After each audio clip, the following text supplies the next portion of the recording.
네, 오늘 창세기 50장 20절 말씀을 통해서 하나님이 상처를 선으로 바꿀 수 있다는 믿음이 있습니까? 라는 제목으로 우리 함께 은혜 나누기 원합니다. 네, 우리 사랑하는 성도 여러분, 퀴즈 하나 내보도록 하겠습니다. 이 나이가 들면 상처가 더 많아질까요? 줄어들까요? 네, 그렇습니다. 다들 잘 아시죠? 많아집니다. 왜냐하면 이 머리부터 발끝까지 어쩌면 우리의 모든 삶이 온통 상처투성이가 되기 때문에 그렇습니다. 그래서 요즘에 몇몇 지사님께서 저를 보실 때마다 목사님 이제 몸 관리 하셔야죠 이렇게 말씀을 많이 하시는데요. 안 그러면 많이 힘듭니다라고 저에게 가끔씩 엄포를 놓기도 합니다. 관리 잘 해야 된다라는 뜻이겠죠. 그만큼 이 시간이 지나면 지날수록 우리의 육신은 연약해지기 때문에 많은 상처가 생깁니다. 그런데 몸의 상처보다 더 아픈 것이 있죠. 바로 마음의 상처입니다. 이 몸의 상처는 우리 눈에 금방 띕니다. 예를 들어 피가 나거나 가시가 박히면은 금방 고통을 느끼고 빨리 처치를 하게 됩니다. 그러나 몸의 상처보다 더 아픈 것이 바로 이 마음의 상처이죠. 이 마음의 상처는 보이지 않습니다.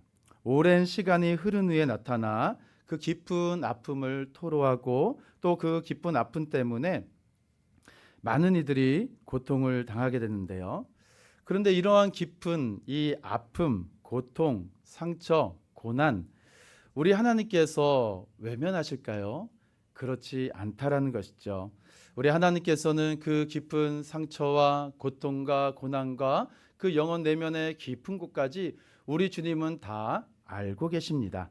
그리고 만져주시고 우리 주님은 공감해 주시고 또 고쳐주실 때 그 상처와 아픔이 또 고통과 고난이 우리 하나님의 은혜 가운데 변화되어지는 증거를 우리 오늘 말씀을 통하여 보게 되는 것이죠.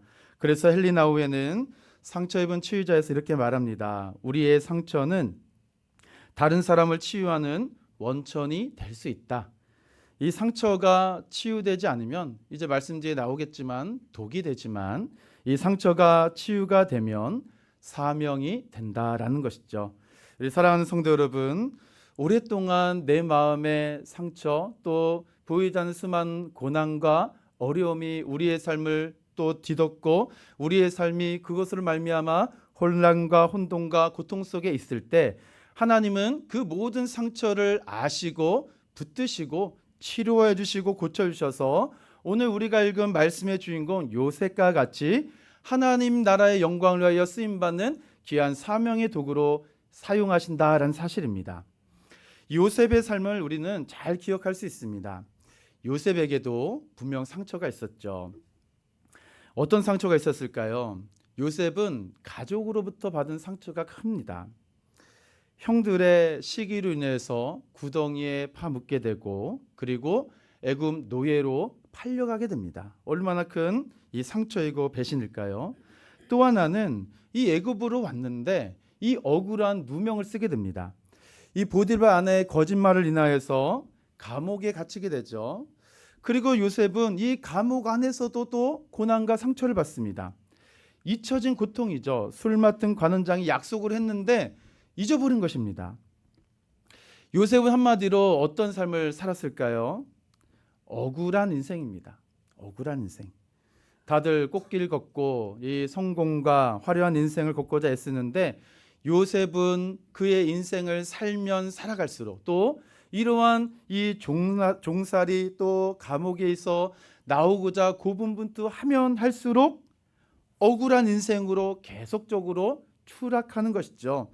그래서 이 요셉을 볼 때마다 어찌 보면 우리가 요셉 스토리를 다 알기 때문에 괜찮아, 하나님이 결국엔 역전시켜 주시잖아, 우리는 쉽게 이야기할 수 있지만 그 억울한 누명 또 배신, 고통 이러한 상황을 직면한 요셉의 입장에서는 나는 망했구나, 나는 아무것도 할 수 없구나, 나는 정말 억울하다, 그런 마음을 가졌을 것입니다.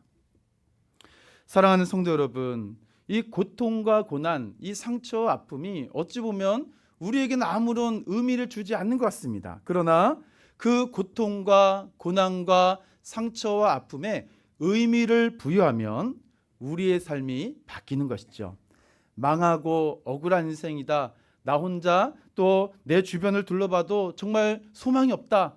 억울하다, 원통하다, 분하다 라고 나 스스로를 갇히게 하고 그 삶 속에 절망과 원통함의 의미를 부여하면 할수록 우리의 삶은 헤어날 소망이 없다는 것입니다.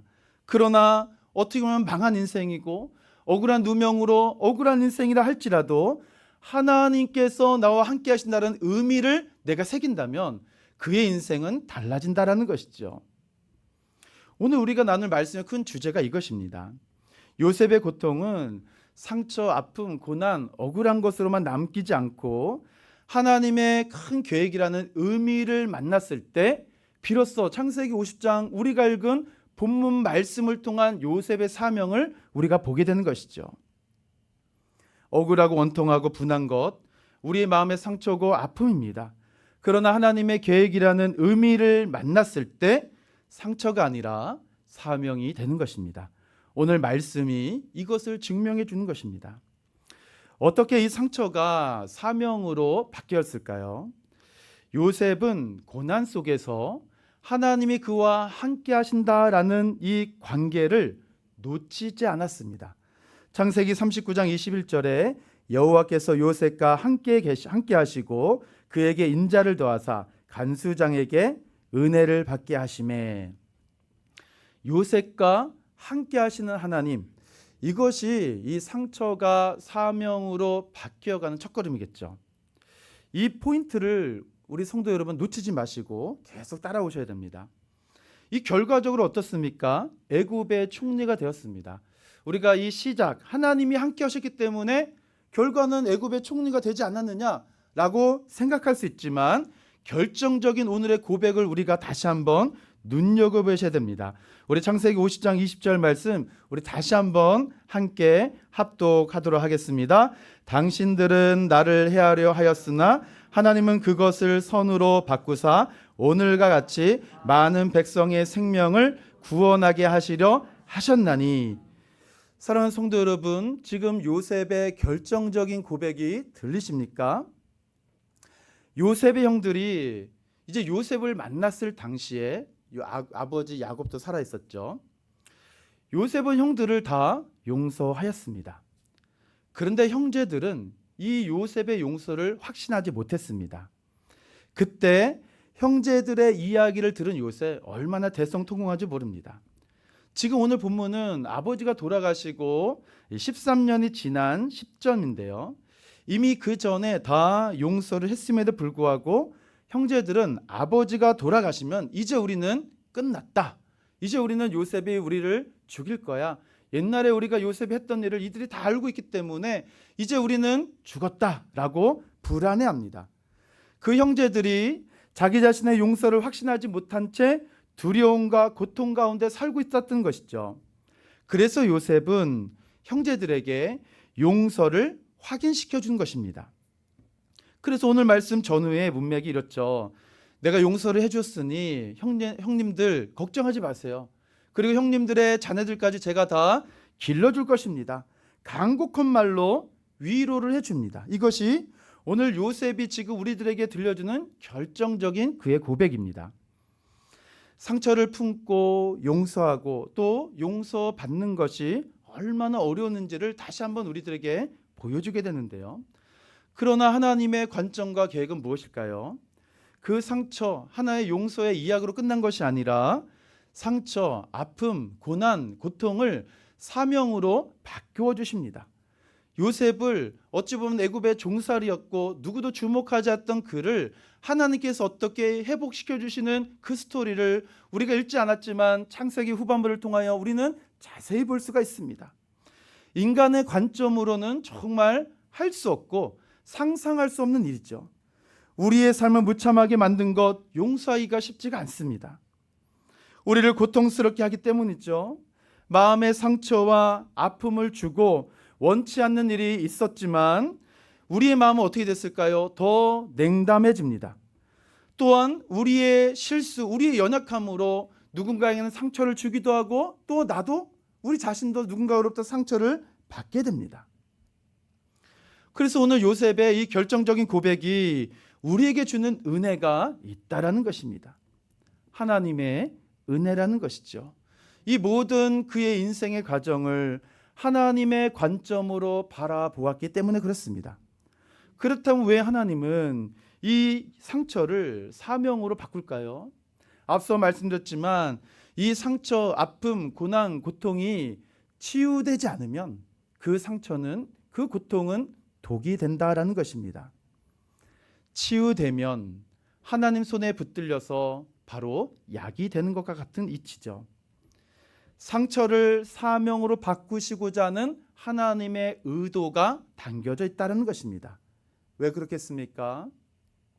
저와 여러분은 사랑받기에 태어난 사람입니다.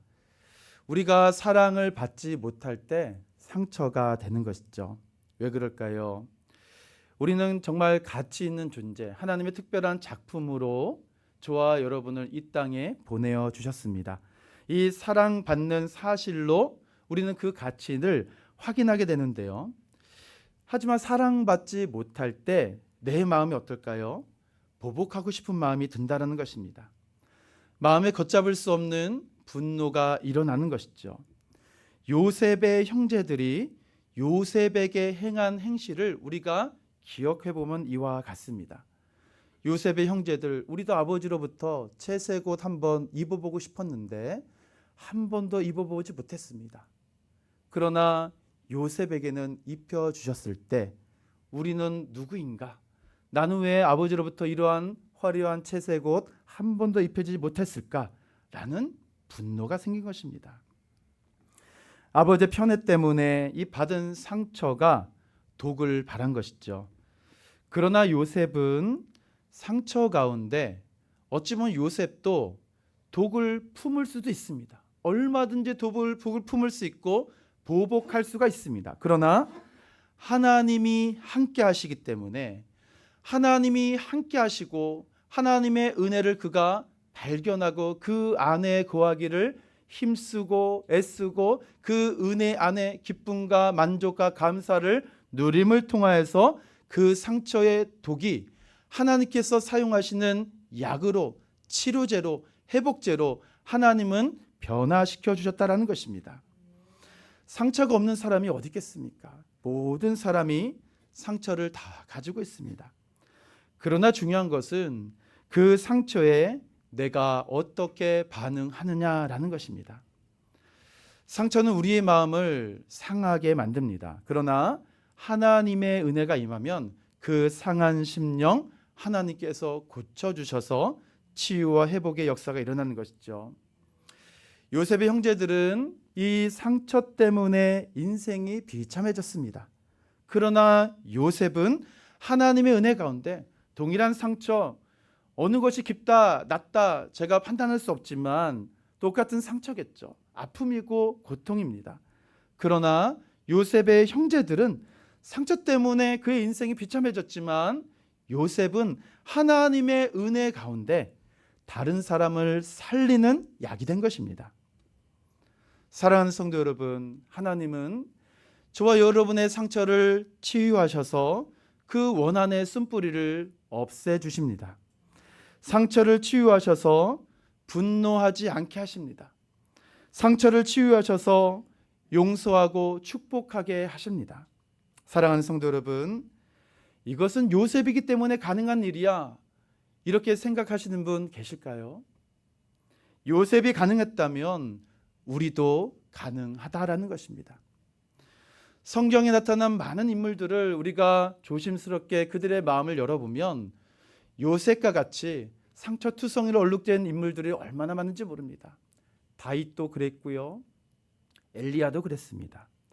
마음의 무거운 짐, 고난, 고통, 상처로 가득했습니다.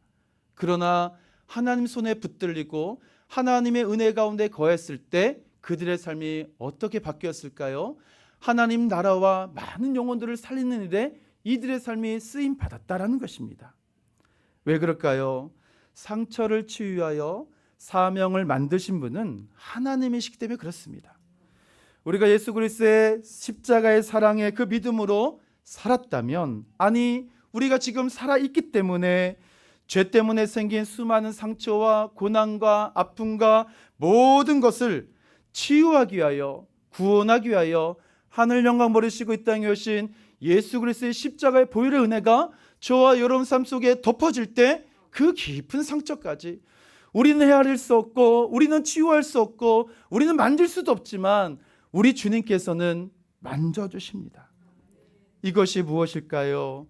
이때 비로소 용납하고 용서할 수 있고, 이 상처로 인한 동이나 아픔 속에 있는 이들을 위로할 수 있다라는 것입니다. 그래서 하나님께 영광을 돌릴 수 있는 것이죠.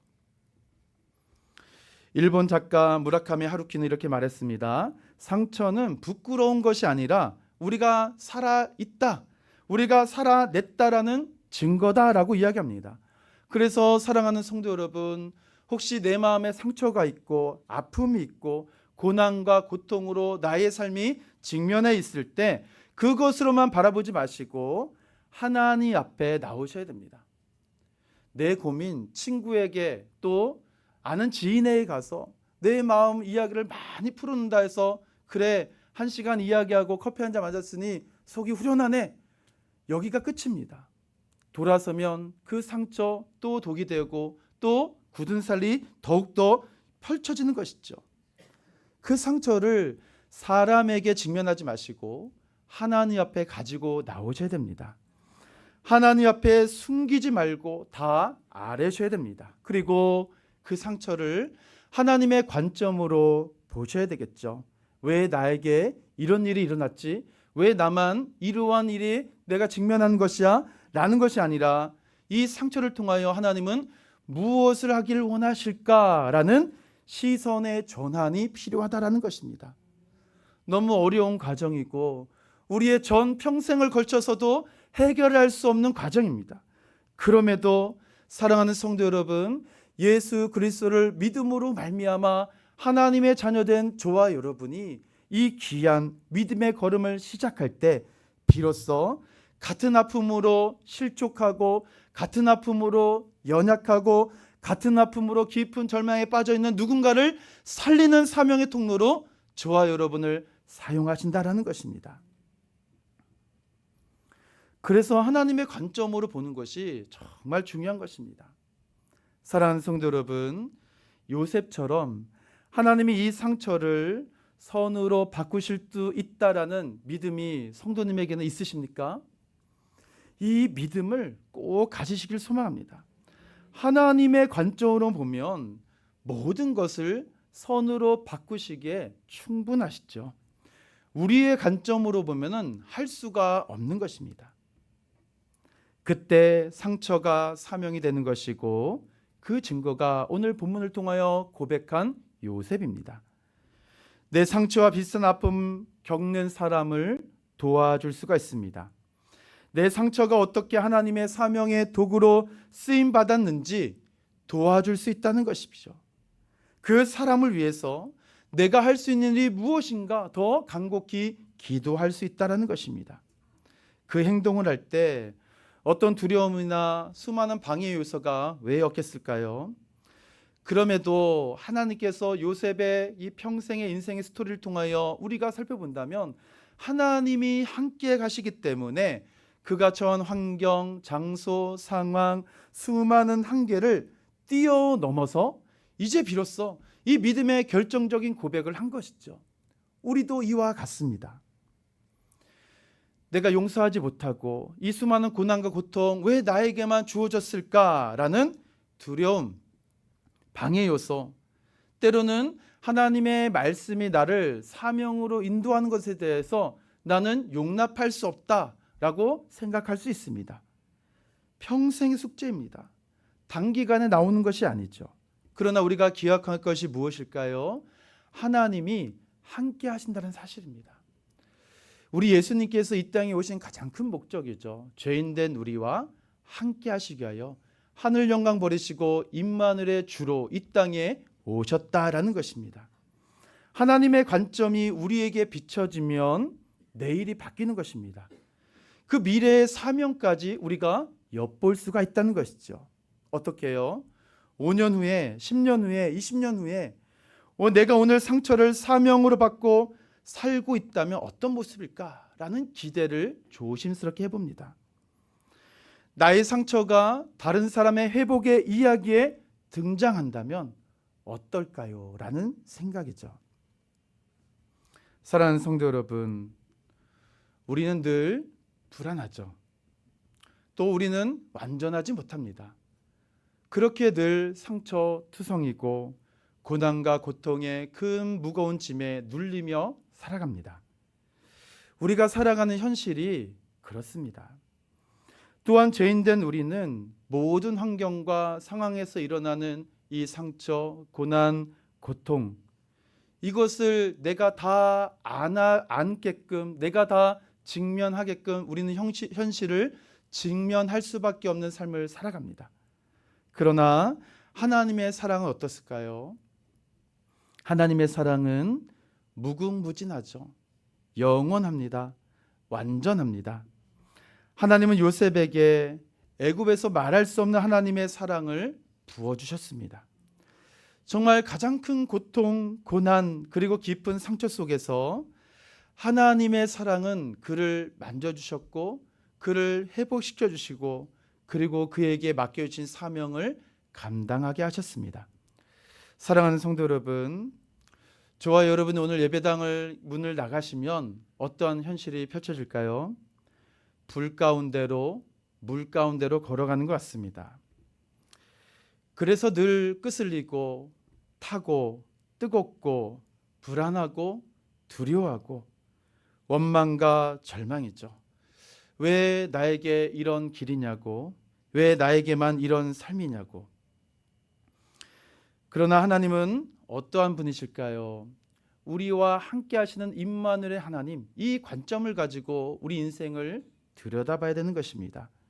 이사야 말씀같이 물 가운데 불 가운데 우리가 걸어갈 때 그 불빛이 또 물길이 우리를 사르지도 않고 삼키지도 않는다라고 말씀하고 있습니다.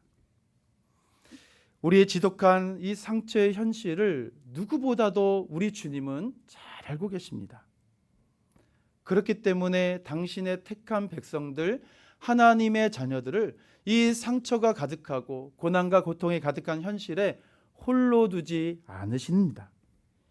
이를 위하여 우리 주님을 보내주셨기 때문이죠. 내 인생의 모든 최후를 우리 주님 다 담당하셨습니다. 모든 상처와 조롱과 비웃음, 그리고 결국엔 나의 모든 죄 때문에 십자가에서 죽으심으로 인생의 모든 상처를 다 받으셨습니다. 그럼에도 예수님은 우리에게 오셔서 너 왜 나에게 상처를 줬니? 이 아픔이 바로 너 때문이야 라고 말씀하지 않으십니다. 내가 너를 사랑한다. 내가 너를 사랑한다. 구원하시고자 십자가를 지시고 사명의 걸음은 걸으신 것입니다.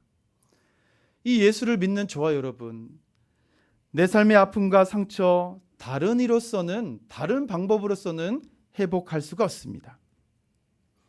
저 자신도 그렇고 우리 모두가 다 마찬가지입니다. 하나님께 맡기셔야 되고 주님께 나아가셔야 됩니다. 오직 십자가의 보혈만이 고쳐주시고 회복시켜 주시기 때문에 우리에게는 소망이 있고 희망이 있는 것입니다.